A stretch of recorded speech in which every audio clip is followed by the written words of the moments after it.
Hello and welcome to The Pursuit, the podcast where we talk about all things dating, especially to those of the Adventist persuasion.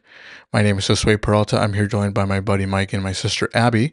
This season, we are talking about issues and topics relating to dating in your late 20s, and today's episode is on commitment and what I like to call commitment phobia. Now, one thing I'll say, and this is just kind of real quick, is Phobia that is the wrong term. yeah, circling back to our earlier episode, that's really funny.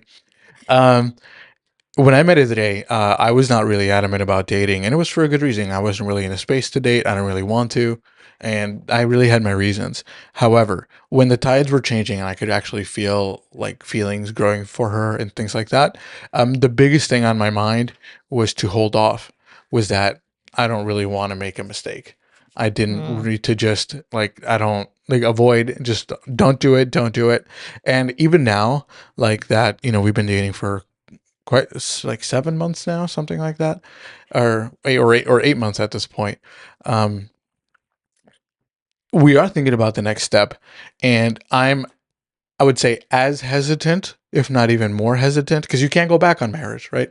So I'm hesitant to continue and taking that marriage step, and I'm kind of taking a clinical approach to it, meaning like, do I know everything I need to know? Do I know everything I need to know? Like, am I going to mess up or something like that? Yes, the answer is yes, yes, yes, and yes. Right, and that terrifies me, right? Because there's like I mentioned, there's no going back from this, and it was mind boggling to me, the fact that I was still even in a relationship, I'm still going through or still experiencing commitment issues on my end, because of the fears that I just mentioned. Now, Michael was also an inspiration on this, and I'm going to put you on blast here real quick.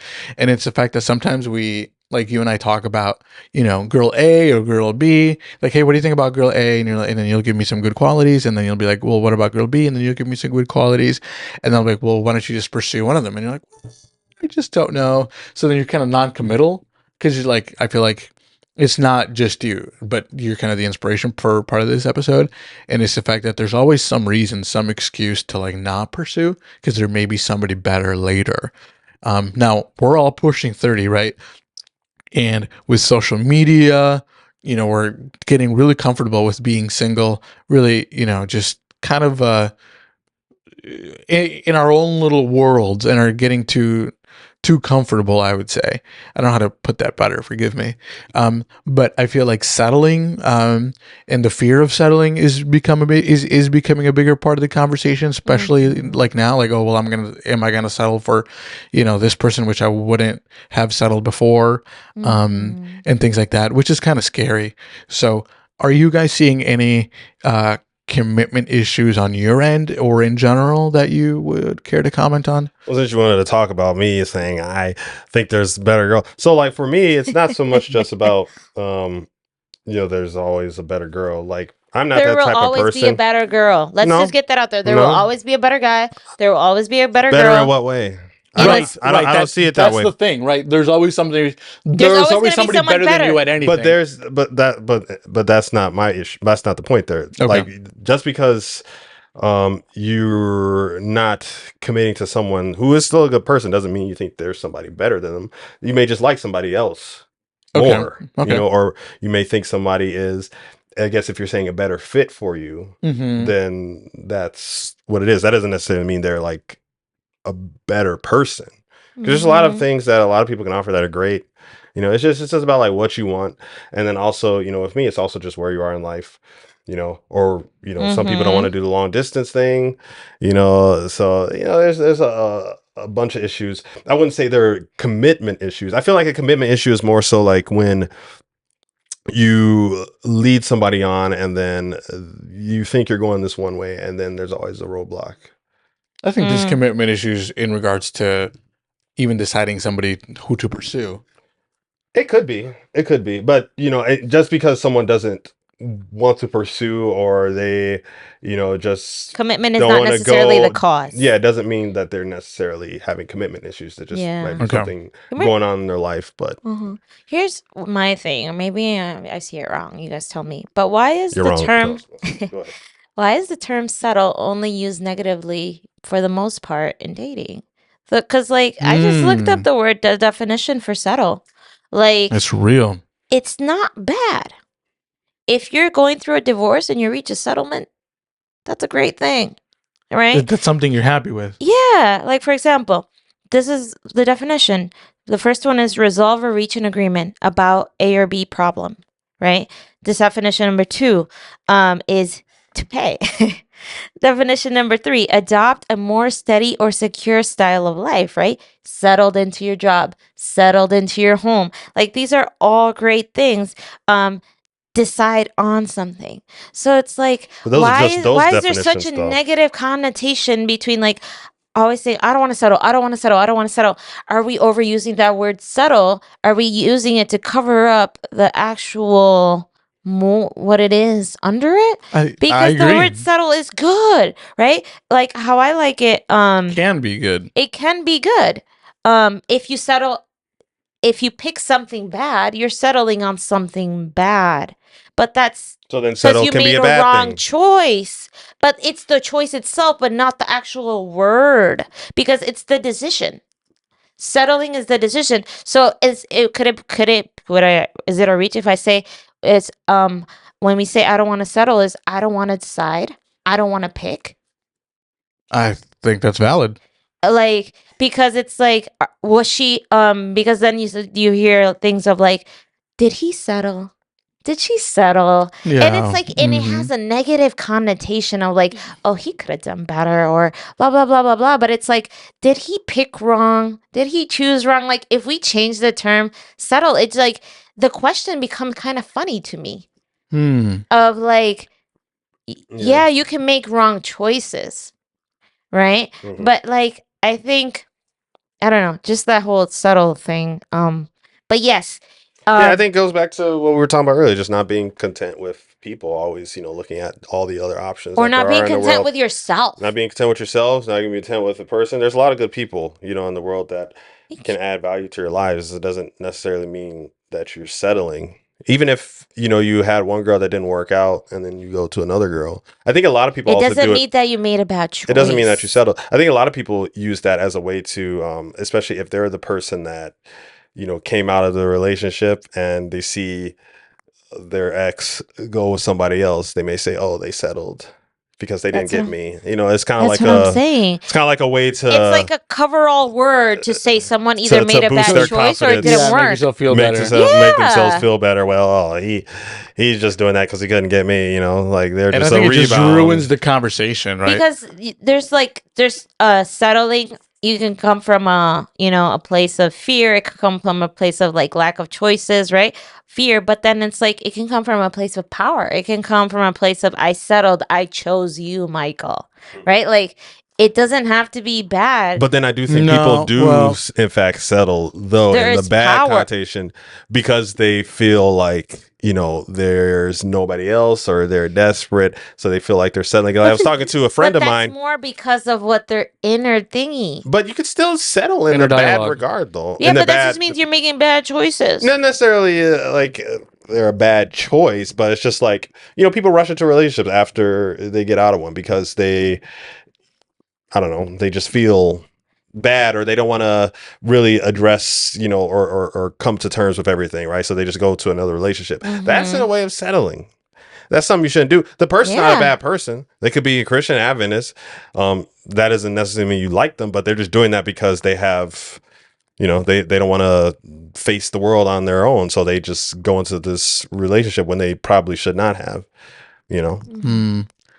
I am a huge thinker of the idea that I think the biggest problem, especially specifically now that we're getting older and older, and this is something that I was scared of would happen to me, and it did happen to me, is that I would get so comfortable being single that I just would not want to change it. And that's normal. That just happens that's psychology 101. Yeah. The older you get, the more content you are single. Yes. And I didn't want that to happen because then I would fear that, or I feared that I wouldn't let anyone in anymore, because it's like, well, I'm going to be super critical of letting you in, because it's like, well, if I don't have to let you in, I won't, and I'm going to be even more critical of your flaws because if I don't have to, I just won't. And I think that robs us of a lot of really good relationships and a lot of good options. Also, it's just like less complex being single. You just it's not that, there's a lot more complexity in my life now, with Idre in it, and it's not a bad thing. It's just a reality. And also the fact that the new dating rules just forgo dating for longer and commitment for longer. That's why the whole word of situationship exists, right? Yeah. The whole concept is just foregoing any commitment, but still getting the unspoken benefits of a relationship and things like that. So just the space, the aura, the vibe of the whole thing lends itself to not committing. Well, dating culture in general, like But I think it hits us harder like the older we get. Like now that we're pushing 30, we're like, I don't know about that. Yeah, well, I was just saying dating culture in general, because we've talked about this before. Like, dating isn't really biblical concept. There's principles that you can use to help date, but there's no dating in the Bible, And I think that's for a reason. It was pretty much you're only really supposed to union yourself with a woman if you intend to marry. Today, like, people start dating by the time they're 12, 13 years old. That's too young. Even younger, very normal. It's almost like unheard of if you haven't even dated, in high school. If you go to college without dating, that's like, oh, really? Like, you never went to prom? You never did anything like that? Seriously. And so, like, our culture, we've conditioned ourselves to accepting these non-committal relationships. Like, it's just like a fling. It's just like a summer thing. It's just like a casual dating, and then as you get older, it's friends with benefits. It's a roster. It's just like so many different things now. It's very and it's all to avoid committing. Yeah, and then when you look at marriage itself, I was telling you this yesterday. A lot of people think marriage is simply about money. Yeah, it's nothing about like. It's just a legal agreement. It's a legal agreement, and it is a legal agreement, but it's not just. But a lot of people think it like marriage, like to get married, there's no point to it, right? I have friends who tell me this, and so like when you go into like relationships with that mindset, like it makes it a lot easier to break off the relationship because there's no like real sacred vow or oath that you're making towards someone. It's just like, this is just they're here right now. I like them. We'll see where it goes. There's no like future. I guess, I mean, people still look, for a future with someone, but there's no like real, I guess, earnest, like deep reflection on, man, this person I want to spend the rest of my life with, whereas, it should be, Agree to agree. Yeah. I think it's commitment, making choices. It's the same with procrastination. I think it just gives you an out of like, well, I didn't really try. We weren't committed, so like it didn't work out. Yeah, if it don't work out. It kind of just it's like an emotional out. Yeah, it's like an emotional safety. Safety now where it's like, well, if I don't put myself out there, I can't hurt. That same thing. But when it comes to like a value, because commitment's more of a value. I think, and I don't know, this might be controversial. I think a lot of also what the issue is that people are very secretive now about their relationships. And so I think that kind of adds to it too, because you can like have a whole full-blown relationship, nobody even know, and you break it off and no one's ever heard or seen the person, right? And people do that all the time. Sometimes it's just simply to sleep with the person. Sometimes it's just because like you both know like this is not gonna really last. We're just doing this as kind of just a casual thing. But when you compare it to like the Bible, so like obviously like marriage, and I will say obviously maybe someone doesn't know, but like marriage is supposed to like kind of be symbolic of our relationship that we have with God. Yes, representative. Yeah, it's representative of God, like the family. There's a God family. God wanted humans to also symbolize that with families we have here. That's why God kind of always used that language. When it comes to, him and, he's saying like the church is kind of like the woman and he's going to protect the woman and all this stuff. And, Israelite, he would always talk about like Israelite when they would go and worship other gods, that they would fornicate themselves with other gods. Like he was very like relational with the way he talked about us, yes, and the marriage relation. Right. But when it came to claiming your, relationship with God, what were you supposed to do? It's supposed to be very public. That's what baptism is That's for. what baptism is. It's not supposed to be like a secret Mhm. thing. Obviously, like, you know, when we pray, we do things in secret, but God wants everybody to know, profess that He wants everyone to profess their love for Him openly, right? Yeah. And not just for, you know, your own benefit that you're telling people, but so other people can see and, you know, and maybe want to come into a relationship themselves. But I think, I don't know if it's, because honestly, these are personal people. These are people's personal lives. I don't know if, like, you know, I don't think we should be, you know, knowing so much, but like, I think it is detrimental to have this idea like nobody should know. You know, like, I think you should want your parents to be involved, like your family to be involved, your friends to know, like, yeah, this is the person that, you know, I'm dating. Like, Mhm. there's people that you will be in a relationship you'll never know until like Yeah. years down the road. Like, y'all are together and like, yeah, we had a Mhm. thing. And as soon as they say that, I'm like, oh man. Yeah. You were talking about like situationships and stuff and fear of commitment. And it's something that it's seen more in the church, but then again, it's not a surprise because I mean, we're part of this world still and we get influenced. But it just gets me every time. I mean, Josh, you hear me all the time when we talk about like X and this person. Oh, they got together, but they're not really a thing. And I just go, Oh God, I like I hate That's that. the die worst. inside. I'm just like, what is going on? Like, Yeah. You know what that means? They're just screwing around. We're yeah, getting- and it's just like, why? Like we're claiming to like 'Cause it's be about Christians. self. We're claiming like all Yeah. these values in Adventism, like to be like God, and it's like God is the epitome of commitment. He is the epitome of like, and then it's like we're not doing it. It's like we're rebelling, and then it's just like Right. there's no need. Like we're adults. Like, well, like why can't you just say you're committed? And then if it doesn't work out, it doesn't work out, right? I think They're it's- probably talking to because other it people doesn't on the mean- side. I think it's and just masking fear, right? Yeah. It's just a mask. And I get it. We all have fear and we all have these masks, but it's like also we're adults, and I'm just going, like why? Like it's not like you're getting married. Like you're getting to know each other. If it doesn't work out, it doesn't work out.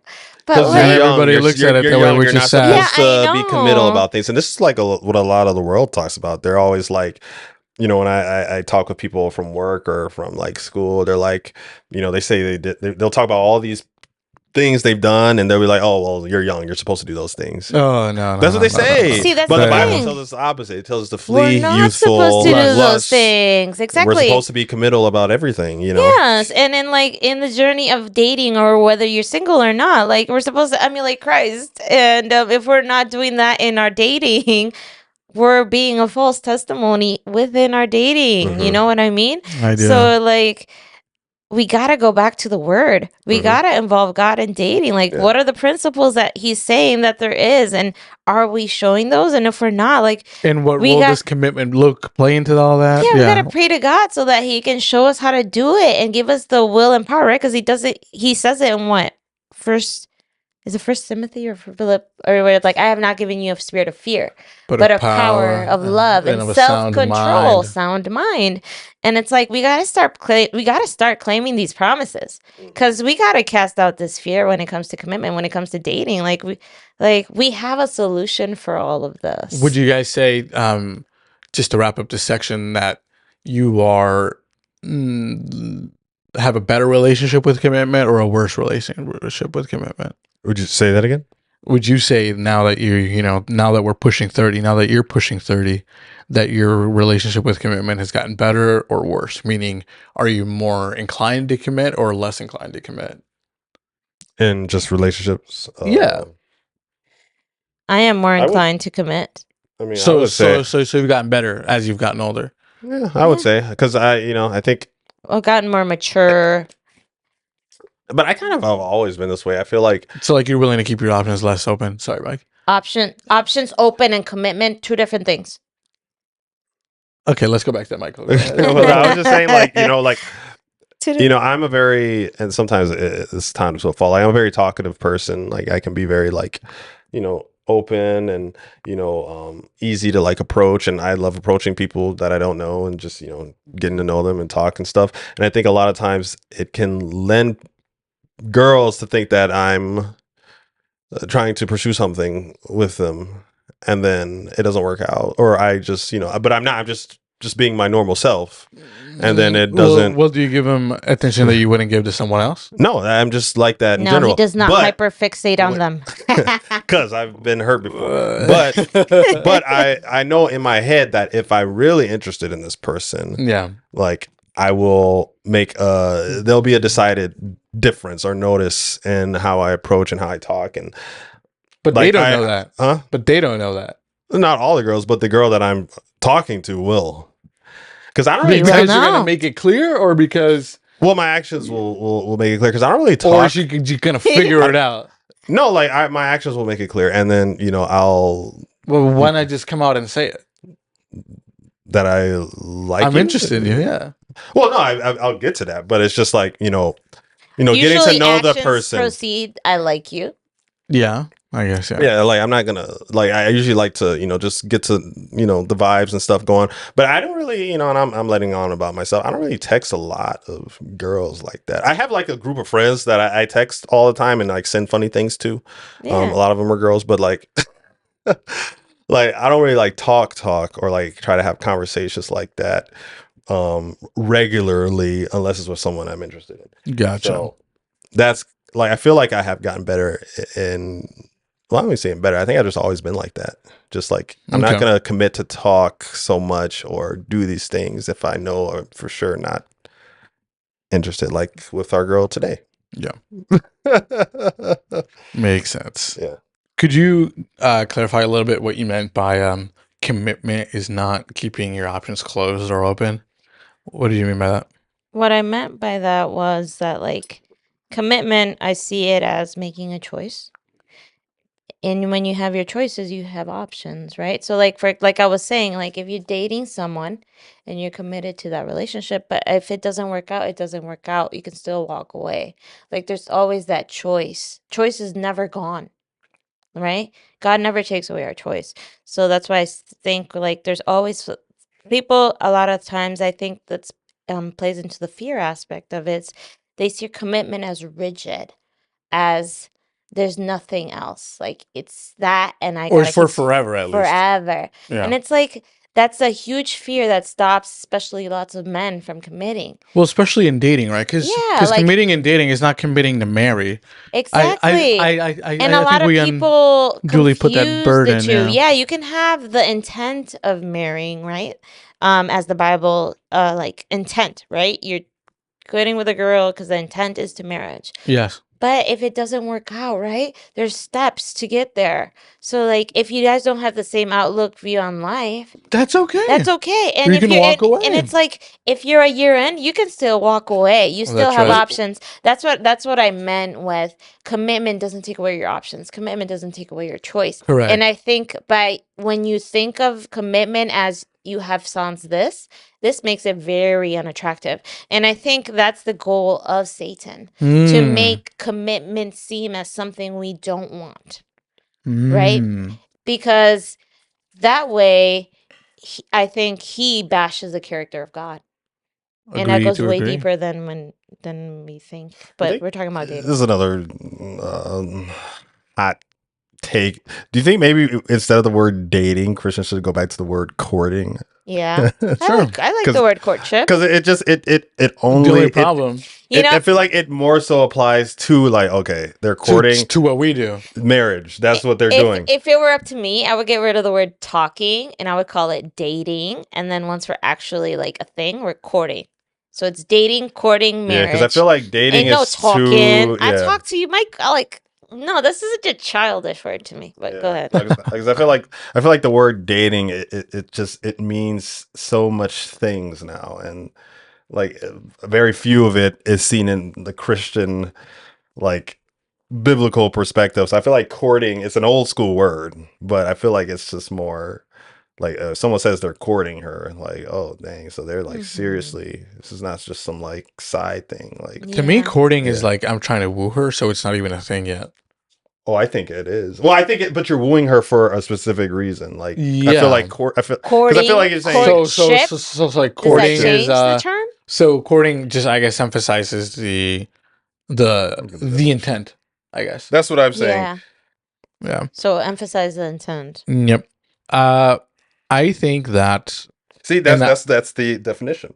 It says to be involved romantically. I wonder what the definition of dating compared to courting is. I'm looking at the definition of dating, but courting is to be involved with romantically, typically with the intention of marrying. That's what the definition is. Yeah. Whereas dating is just being involved romantically. Yeah, in a just being committed, in a involved, yeah. committed relationship. I think we've fallen into, and by we I include myself in this, into what I would call the cult of rationality, where we worship it. So, and we take what I think I thought of this last night, which is we take the atheist approach to relationship, where we, if it doesn't make perfect sense from 0 to 100, I don't believe it, right? So because we can't figure out, well, if God didn't make, like if I can't pinpoint exactly what God did at every single step of the way, if I can't rationalize every single thing every step of the way, and if it doesn't meet my rationale, then I don't believe in it, then I'm not going in it. And then we make rationality king, right? Because like not everything is gonna what do you call it, make perfect sense and line up perfectly, right? It's just like Edre and I, we have a lot of differences, but we have enough similarities to where, and a lot of what do you call it, crossroads, to where we say, oh, okay, these are parts in which we say this, we have enough in common to stay together, but it's never going to be perfect. And I think I used to fall into that trap of worship, and maybe I still do, right? Of like worshiping and trying to rationalize, okay, well, I want a really good marriage, so if it doesn't meet all these criteria 100%, then I'm not going to, regardless of whether I prayed and I said, hey, God, is this the one? And then I'm like, well, she has flaws, so is she really the one? And then again, it's that atheist approach where God doesn't even matter. It's just a matter of whether it makes sense to me or not. Could you imagine if God did that with us? Well, they have flaws. Why would I die for them? They're not perfect. They're not like, there's like God doesn't take that approach with us. So like, we need to stop that atheistic approach. And I think that worship of rationality, over rationalization, that's fear. Yeah. When we over rationalize, it's trying to make Sense. put a whole bunch of words. What is it? A word soup, salad, word soup, but it all covers up fear. A fear of facing our own emotions, and it's sad, but at the same time, it's a reality it's not new. I feel like the fear is not new. It's just more open out in the world. Like we've put a word to it, right? Like in the last episode we were like in the episode we spoke about therapy, like back then, like it wasn't talked about, right? But now it's talked about, so we're more aware of it. Just like there's been a lot of plane accidents recently, but like the data shows, there's always been. We've actually had less plane accidents. We've had less, yeah. but yet it's still by far the safest way to travel. Exactly. So it's like, none. but yet the overfixation, all the. I think there was some major like accidents that happened. I think. Well, that kind of sparked with the people, and I mean, I'm not downgrading all these accidents. But in total, I think there's been actually less. Yeah, that's what I read that article, and I'm like, well, I'm still scared. And if you get in a car accident, you might survive, but a plane accident, tell me, probably gonna die. Well, there was the one in Canada a couple months ago where the plane skidded, rolled over, and 100% success rate. Yeah. So that's an accident that everybody lived. And they got money too. If you hear that, you're like, oh my god. Yeah, they got paid out. Rollovers, we're taught in EMS, like a rollover. Those are one of like the most deadly crashes. And then did you guys see the memes of like, how like they were saying Spirit Airlines is the only airline that hasn't been in an accident? Yeah. It's like, it's because they're not paying nobody. Wait, they're not paying anyone? Like they got no money. Like they're too cheap. You know how Spirit Airlines is cheap? Yeah. They know that an accident requires, if they have an accident, they're gonna have to pay out. Oh, so you're saying it's an insurance reason? Yeah, that's why they're not in accidents, because they're not gonna pay nobody because they're so cheap.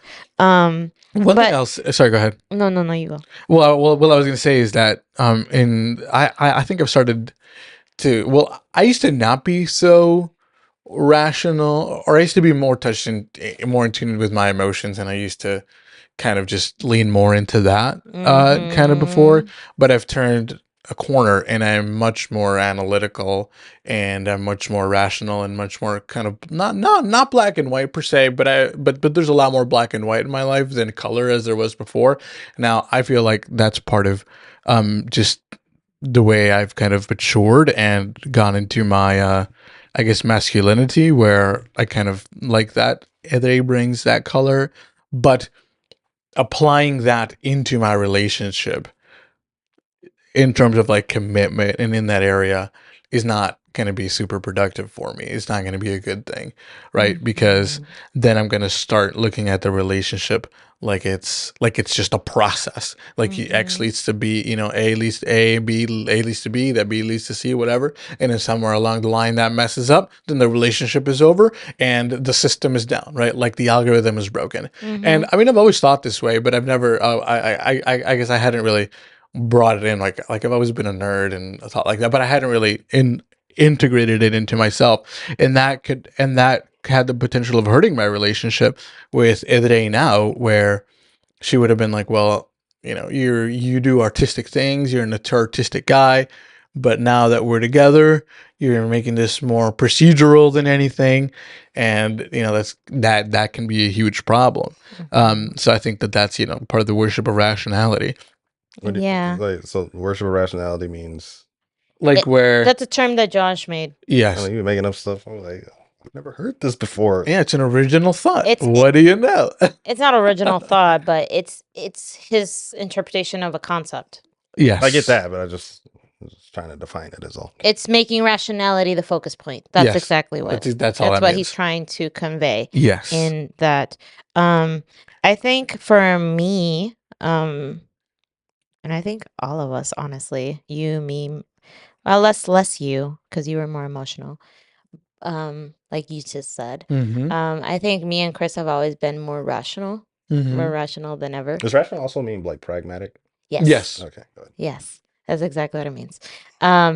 So I, in my growth and as I've gotten older, I have come to the acknowledgement that my natural thing is to over rationalize. That is how I express fear. And I am aware of that. And it's more like the process of me is not demonizing or condemning myself because that is my go-to, but rather turning it into how can I use my go-to, but then put it into what I need to do. Okay. Because a lot of the times we just demonize how we process stuff. And it's like, Don't okay, give yourself enough grace. yeah, give her your grace of like, okay, this is how you do it, but how can you do what you do and integrate it? So like in myself, like I've not like what I do now, it's like, yeah, I can over rationalize it. I'll rationalize it till I die. But like then it's like I have this thing where it's like, okay, now I need to like now I need to like feel my emotions. So it's like a step where it's like, okay, you're done, you did your thing. Now what is like what is the deeper thing? What is the deeper fear? Like how are you feeling that? And I feel like I've gotten more in touch with my emotions and just being able to verbalize them and share them to a way that I wasn't before. So it's more of just like that grace and that it's a process. That rationality is not a bad thing, but it's like using it as a tool. Yes. I think another thing that commitment issues brings along is the fact that it can lead you to put unrealistic expectations. And I know we've talked about that in an earlier episode, but I feel like perhaps we should look for building blocks and key personal traits and not expect the other person to be perfect, right? Where have this person's going to have flaws, you're going to have flaws, and guess what? You're always going to have flaws, and they are always going to have flaws. Yeah. So I think shifting the mindset from, okay, I want this person to be like this, like this, like this, like this, like this, to does this person have the building blocks and the personality to where I would be happy? And then we can build something on top of that is a huge shift. Yeah, the point is building together, right? The perfect relationship is made and you make it, right? It's not IKEA put together blocks. It's more of you bring your aspect, they bring your aspect, and you intermingle, and that's your perfect Right. And that's why perfect looks different. For everyone. I think another issue even before that, I know it's kind of like contrary to what you just said, but not really. I think it can be used both ways. I remember an old friend of mine once said that you don't, what do you say? He said you don't date to get to know someone. Like you know somebody, and that's why you date them, Yeah. right? So I feel like a lot of commitment issues come from the fact that people date and get into relationships with people that they really don't know. And so then they're like surprised when all these things that they Well, yeah, if we think mimic the way are the world does good things, yeah. about this person are actually not good, or vice, like just all types of issues. You don't actually know this person. You're not a friend. That's why I stress like friendship. Like I would love to like date someone who I'm genuinely a friend with. Yeah. It just makes it a lot easier. Obviously, it doesn't. I guess that's not always gonna happen. Like you're not always gonna like date someone that you've known for and the 2 older years. you But get, I think the approach, the harder that becomes. yeah. But I think the approach should be that of one. You try to see this person not just as someone you want to like date, but also as someone you want to befriend. Yeah. Yes, because friendship lasts like longer than all the romantic vibes. Because I've seen statistics that show like people who have dated like their friend usually the happiest of marriages because you guys you're just friends and you I'm have kids with each other. I'm of the mentality that you can do both. You can want to know somebody romantically and become their friends along the way. Oh yeah, I mean that's the way. I'm just saying you don't want to have, like I said specifically, you don't want to just solely focus on this person as like someone you don't want to, that you just want to date, right? Because I think a lot of people do that, and then like especially with dating apps now, like if it doesn't work, then you never talk to that person, again. Whereas like outside of that, especially like if they're in your community, these people, you see them all the time, like you get some rapport with them, you get to know them, you but go on and do things with them. That begs me a question for you, Michael, because you used to said, you date people that you know a lot of girls, right? And you date someone that you know, but then you've told us, or you've just vocalized that like, well, if I date them, you can't go back. It does change, yeah. I know but like, but it doesn't make. But that's a fear, right? But it doesn't make. I think it lessens. That's a really good point. It does a really good point. Then you're afraid to like. Well, I won't pursue it because I'm afraid to lose the friendship. So then you're putting. But it's like really somebody that you know. I know. I guess there's no right answer to this. I guess that's how. But then you're not willing to risk. How do you apply it, right? Because there's a risk. All relationships are risk. But I'm on the mentality that if your friendship is good, you can go. A good friendship can survive. And we can be mature adults. You can be like, hey, like, and if it can't, this person is the one you want anyway. Yeah, if you guys are comfortable, like, you can be like, hey, like, I'm interested. You like, more than a friend. We hang out a lot. Like, what do you think? They're like, oh, well, not right now. And then you're just like, it might suck, but you'll be like, okay. But you still, because you have so much like chemistry and history and you can together, be mature adults about it, and then it's like. You can laugh about it. It's like, it's like if I would be like, I went on a date with Mike. But that's if you're, if you're genuinely, that's if you're genuinely interested. Because a lot of people think like, oh, guys, they're only friendly because they want one thing, right? A lot of guys are only friendly because they want one thing. That is also true. That's so it's also it's a mindset. It's the genuine, the type of person are they like genuine enough? Because if you deny them, then you're like, oh, I thought we were friends, and the guy's like never talks to you again. So they weren't really your friend, actually. They were just kind of, because true friend wouldn't do that, right? Yeah, that's why you have clear expectations. Because I remember today, and I think, go ahead. I'm sorry. No, I was just gonna say because today, so you'd asked, I mentioned a girl today, and like I was interested. I probably shouldn't have been. She was really pretty. She's the receptionist at the chiropractor I go to. I've been kind of talking to her. Like for almost a month. For almost no, it hasn't been. I haven't gone like 3 weeks. Did you hyperfixate? No. I didn't do that. But I was like, man, she's really cute. She seems more down to earth. She seems very what's the word I used? She doesn't have a lot of social media followers. She's not really just kind of like a wholesome person. How did you know all this about the receptionist? Don't worry about that. Well, I talked to her too, but she told me these things. I found her. Well, no, I found her on Facebook. I did talk to her though. Like she told me all these things. I just found her on Facebook, so that's how I know she didn't have a lot of followers. No shame in that game. I've looked people Now, how up. I did that? Yeah. I'll share that if y'all want some lessons on how to do that. That's paid Let content. me know. Yeah. But, I went up today to, my appointment, and then, I was going to like see if she wanted to maybe go out with me, just to, talk or whatever. And, I complimented her on her eyes. I was like, no, not her eyes, her smile. I was like, you have a really nice smile, and she was like, thank you. And then while we were talking about some other stuff, she brought up the fact that she had a boyfriend, but not like, directly. She was just kind of like indirect. Yeah. She was just kind of like showing me like, cause she lays floors. So I was like, oh, that's very interesting for a girl to do. But she was showing me like, as I was asking her, like, what does it look like? Like, how do you do that? And she showed me, it's like, yeah, I do this with my boyfriend. And I was like, Yeah, that's the best way. I didn't show it in my face, but in my head, I was like, no. And so I told Josue about that. But you were like, well, hey, still, be nice to her. Still, of course. be, cordial. So yeah, I'm still going to. She's a great person. Doesn't change, the way who she is. Yeah, it doesn't change how I think of her. It's just that she's not an option she's not because available. she's taken. Yeah. She's not Adventist either. But I mean, this goes back to I think season 2 where we talk, or when did we talk about like guys and women and men being friends? The whole time. Probably season 2. Yeah. I think I've said it before that like men friendships and men being friends with women, the type of friendship, it can't look the same.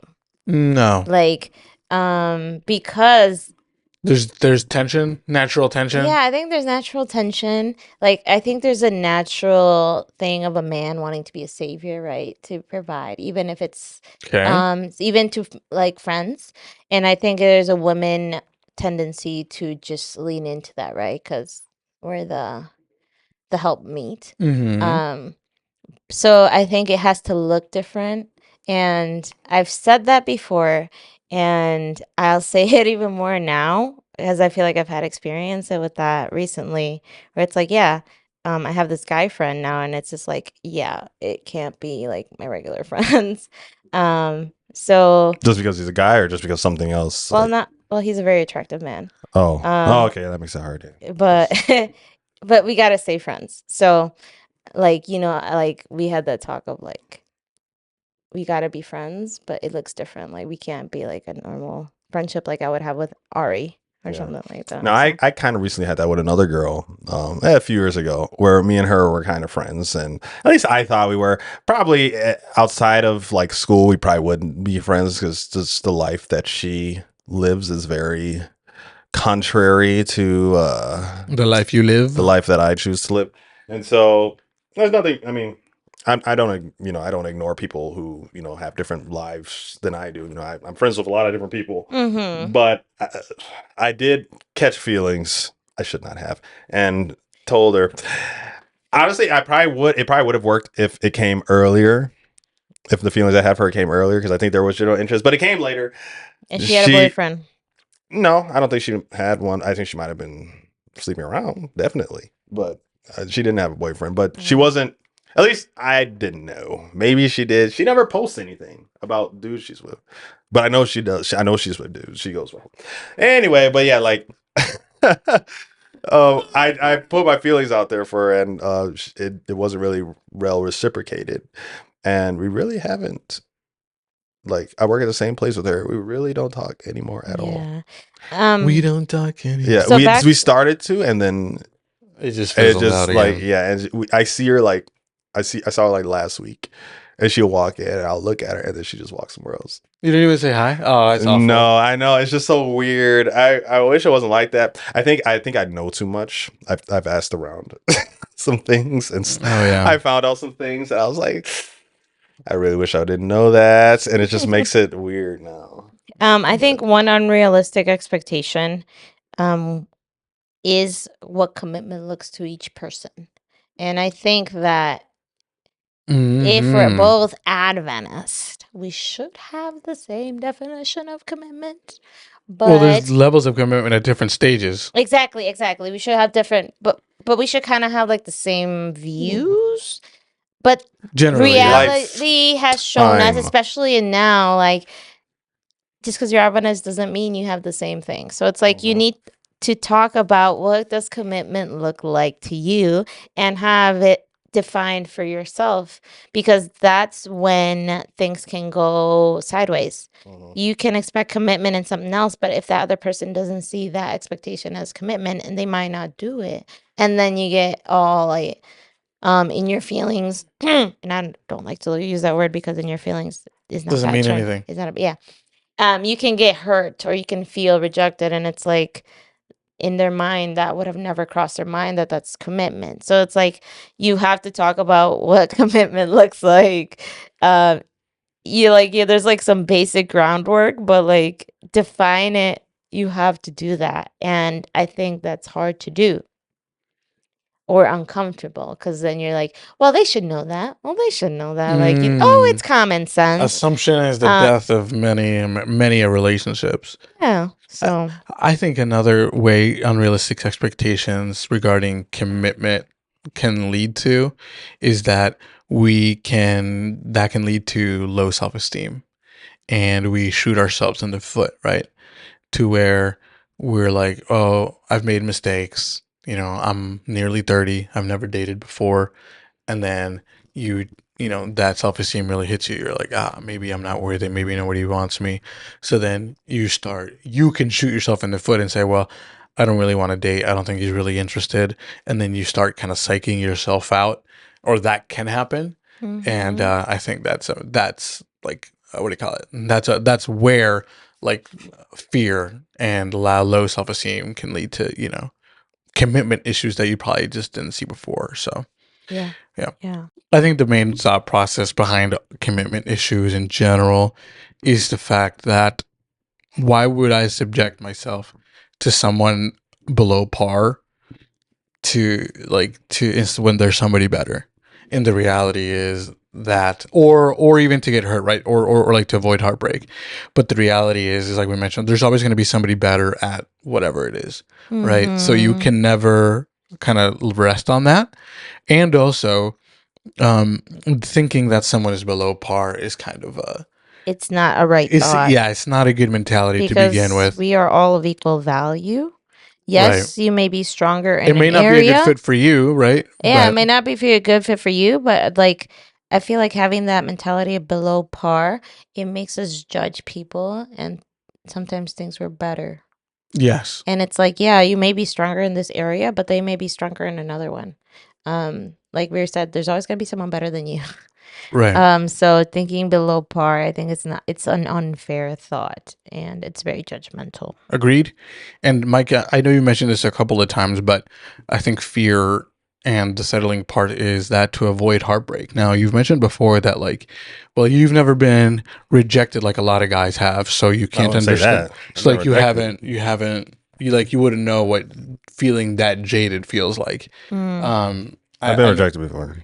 No, yeah, but like you mentioned to me that like, because I mentioned that like I don't put just myself kind of out get there over like it. so much though. Right. Yeah. But would you say, or I guess what I took from that, and you mentioned this in an earlier episode, I forget which one, is that just people like men have or some men have gotten rejected so much that they're just like, I'm not going to risk getting hurt again, and that again has just the era and the basis of fear more than anything. Definitely, yeah, I think a lot. I think women and then too. that limits you. Yeah.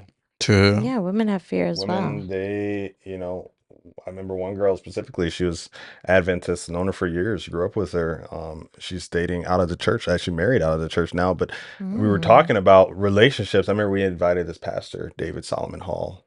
He's a pastor from Arizona. He did a youth conference at the school like years ago, and there was like a bunch of people at the school, and really funny. He shared his love story. It was hilarious.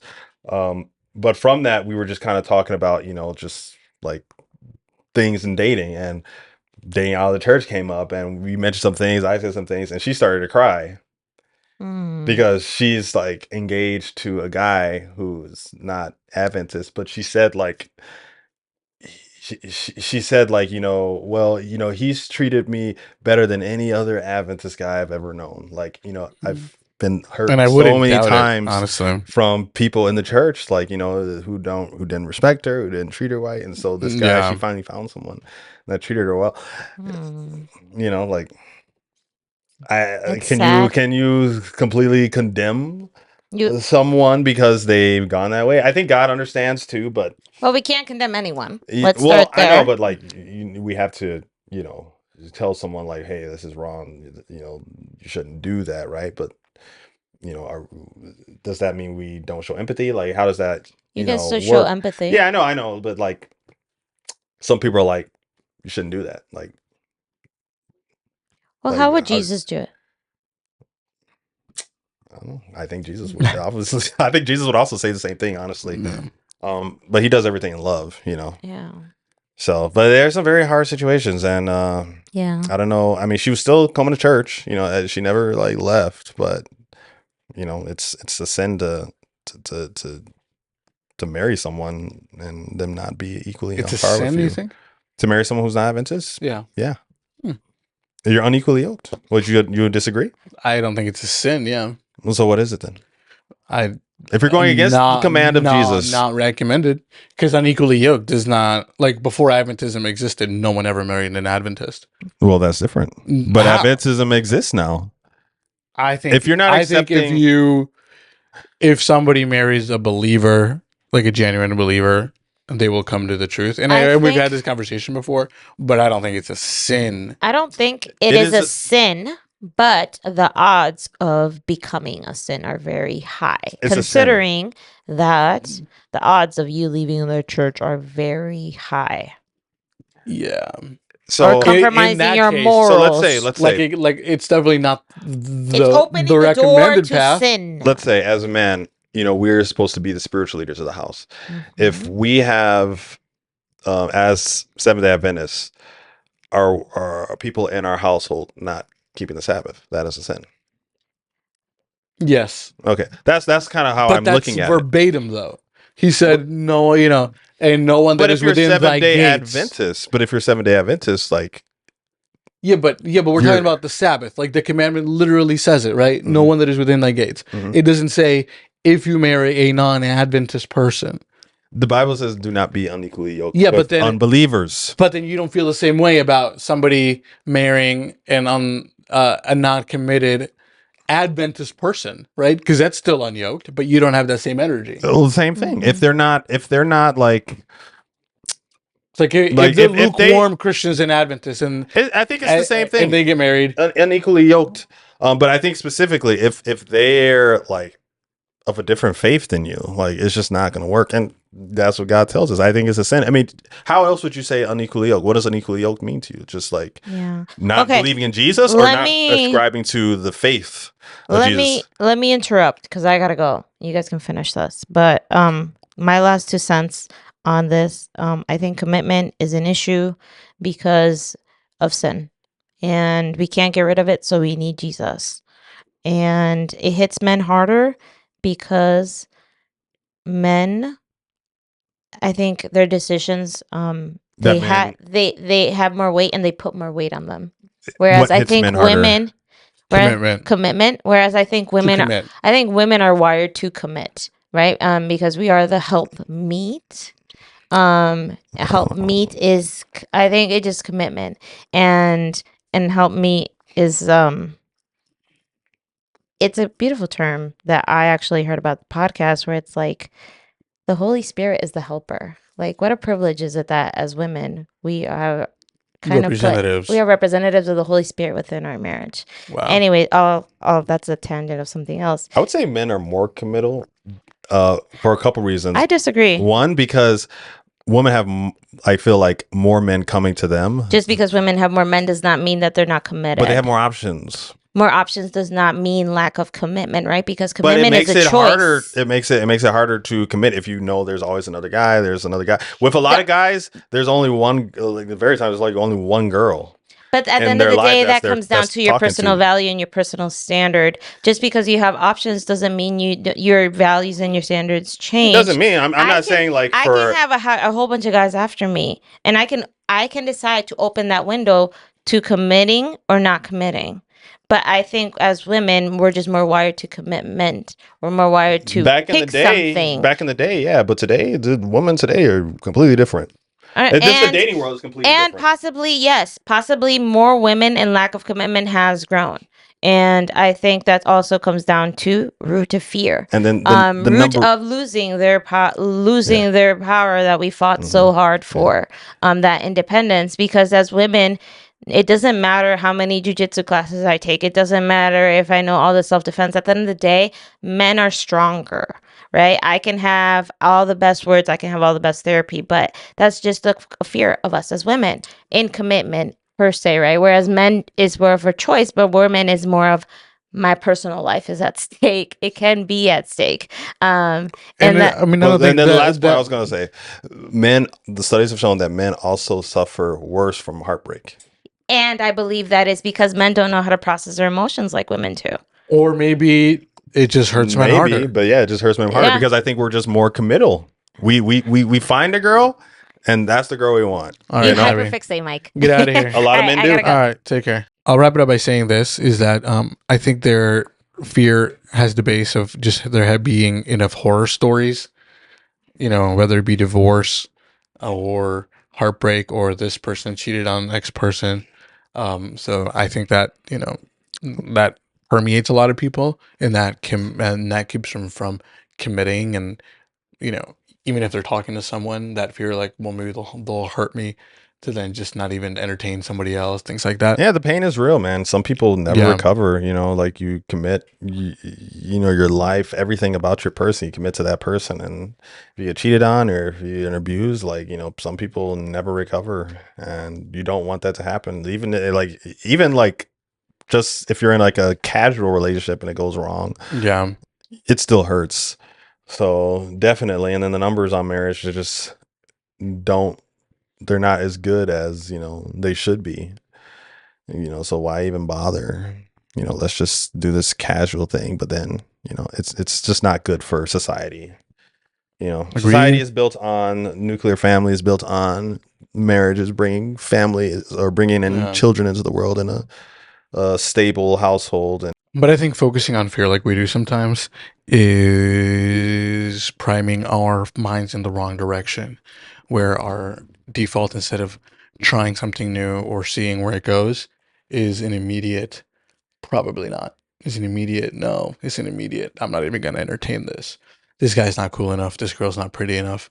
And I think that can lead us in a lot of bad directions. Mm-hmm. I think one of the fears that I have is that because I really don't want to hurt anyone. I always stress that.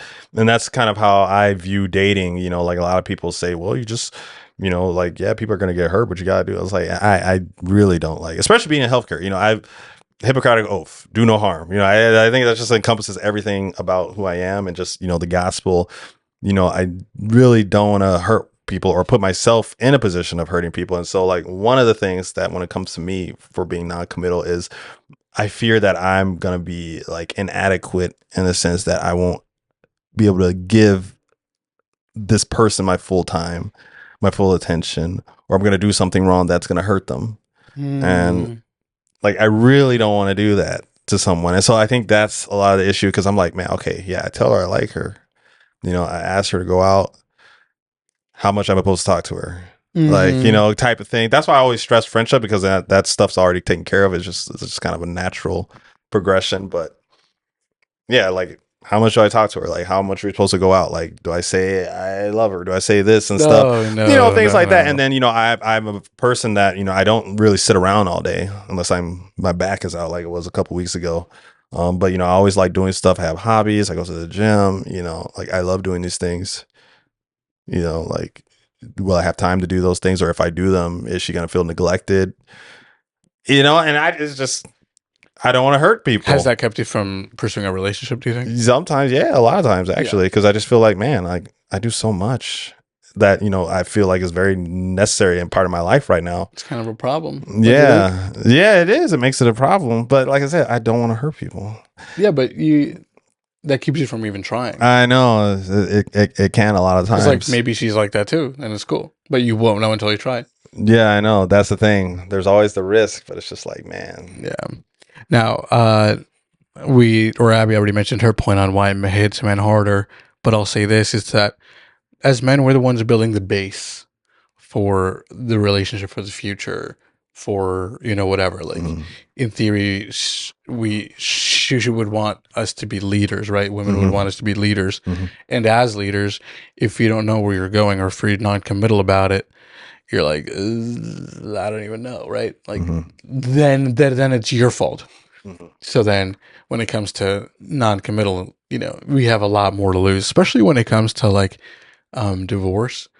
Men are 99% of the time are just the losers. We're gonna lose, and you have exponentially more to lose than women do. So I think that's why for us, especially even if you come into it with money, like a lot of times these guys, especially we see it all the time, like athletes or famous people, they marry, they get divorced, and they lose tons of their money. That's true. So these dudes are doing these prenups now where they put their wealth or all their values in their like mom's name or something like that. Yeah. So the woman, it's just.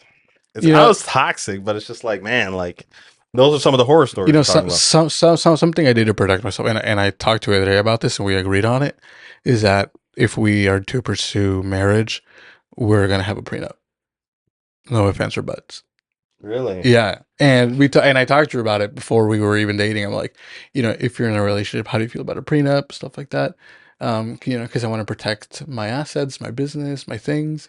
So, and then she's protected with her assets, her things. So the prenup just prevents someone from like acting in bad faith, or you just make your own rules when it comes to property and other things. So like if she cheats, I can say, or we can agree on, I keep everything, and you're on the street, and vice versa. Or if we have children, if the divorce is for another reason other than cheating, then it's 50-50, right? They live here, 1 week, there another week. But otherwise, then the judge decides. I don't want to do that. Yeah. And otherwise, you just split things 50-50. You can make a prenup agreement, like if you died while you're married, your wife gets the rest of your. Can that be a part of the agreement? Like, well, I mean, if you're dead, that's more of a will. But so prenuptial is just more about if you separate. Yeah. So then you just make your own rules. Okay. Saying like, for example, if I buy a house before we get married, I would want to I keep the house regardless because I bought it. Like I put so much effort into this. You don't get to keep. Now, is there if there's disagreements in the prenuptial agreement, could those be like if you guys both if she's like, no, I want the house. Could that be like a issue of contention where you're like, oh, I don't think this is gonna work then? Yeah, 100%. Yeah. Yeah. Okay. Because if you can't if you can't negotiate with someone who, what's the word I'm looking for here? Who you love at that point in time and who you're still enamored with, it's going to be even harder to negotiate when that person's your enemy and you're trying to divorce them or something happens. That's true. So, yeah. And hurt and rejection takes a toll on men, I think, a little harder than women. Like it definitely does. The studies show that. Like men take it a lot harder. And I think it's also very emotional because we're internal. We're internal too, but I just think it's just the way. Well, what is it about? Well, then you have to answer. What is it about men that makes it so hard? I think it's just how we're wired. I think God just made us that way. I don't know. I mean, consider this. In the Garden of Eden. Yeah. Adam loved Eve so much that he was willing to sacrifice because he ate from the fruit. The Bible, and this is a Bible lessons for people.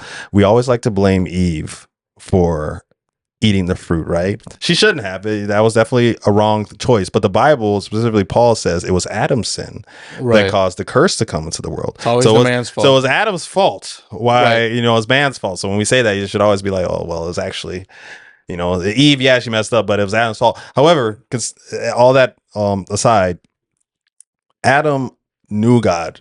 He's seen God. He lived in a perfect world. But he loved Eve so much that he was willing to. He wasn't deceived like Eve was. He knew the trick. He knew what the serpent said was wrong. That's what the Bible says. And sin is knowing, the Bible definition of sin is knowing to do right and still doing wrong. That's what caused the curse to come into the world. That's what the Bible says is Adam's sin, we all die. Right? From sin or death reigned from Adam unto the cross. That's what Paul says. So Adam was ready to reject all of that because he didn't want to lose Eve. Which is funny because then he later still kind of like threw her under the bus afterwards. But like, I think that's just how it's all from Adam.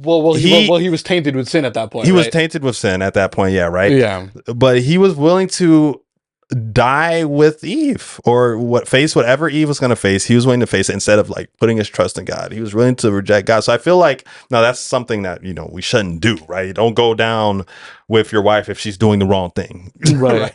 Or with if she cheated, whatever, don't go and cheat. Yeah, or if she's doing something that is wrong, don't like follow her into that sin, and right? vice versa, right? Yeah. But I just think it's just naturally just how men are. And I think you see it on both sides. Like I remember, like women reading in history, women would go with their men to war, like a lot of times during the Civil War and stuff like that. Really? Mm-hmm. Yeah, they would follow them. They love, yeah. But I feel like we've just always been wired That's like that. Nice. I don't know. I like that. That's I think the definition of ride or die. Honestly, it is. Yeah, that's what you want, right? But yeah, I think just men are just wired like that, and especially just because we view women as something that needs to be protected, yes, and as something that needs to be cherished. And the Bible says, if you find a wife, you find a good thing, and a good wife is as what? Rubies. Really? That's what the Bible says. So I feel like for men, like that's something that, I don't know, just like it's one of the greatest things you can ever have. It's like a good woman by your side, right? For the rest of your life. A lot of men cry at the altar because they're like, wow, this woman, she wants to take my name. She wants to spend the rest of her life with me. Like, why me? I'm not that good. And so like I feel like knowing that and seeing how like rare it is to find a wife or someone that just wants to spend the rest of their life with you, at least that's what they're saying right now, to lose all that. It's very, very hard, whereas I think more women, more than men still have, especially if they're attractive, they have so many guys trying to come at them. Like, it's just like, well, he didn't work out. There's another guy. Not saying that women don't hurt too, but it's not the same. It's not the same. That's what Mike is saying. All right, buddy. Would you lead us out in prayer? Yes. Dear Lord, I want to thank you again for allowing us to have this conversation. We hope that we're able to help people. We're not experts or anything, dear Lord, we're not experts in, this field, Lord, but we just, we know what the Bible says on things. We know the principles that govern our life, or things that we can use in every part of our lives. And so help us to, just continue to stay in your word and continue to be prayed up, because, it's a hard, dating world out there, and it's hard to form relationships, but helps to make sure our relationship first with you is intact and strong, and so all the other things will come into play, so we don't have commitment issues and things like that. And just be with everyone who are in relationships, that they continue to use you as the foundation, and that people who are thinking of getting into a relationship, that they continue to seek you in prayer and continue to go to the right, people and avenues that you've put in our lives to be able to make sound decisions, and help us to not have a heart of fear, but a heart of love and peace and joy. In Jesus' name, amen. Amen.